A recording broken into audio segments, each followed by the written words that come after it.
મારી પારગરીને હાથ પાડતા હતા. કેમ હાથ પાડતા હતા? એ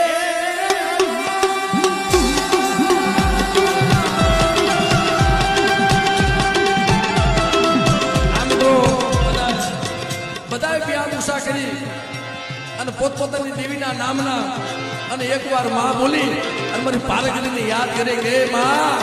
મિત્રો બધા એક સાથે માં બોલજો, પ્યાર ઉષા કરી. એ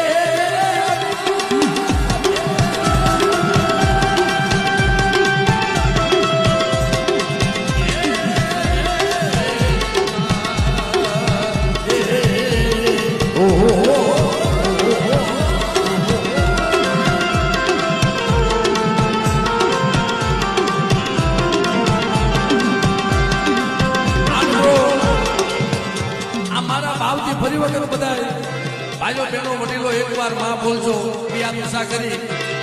એ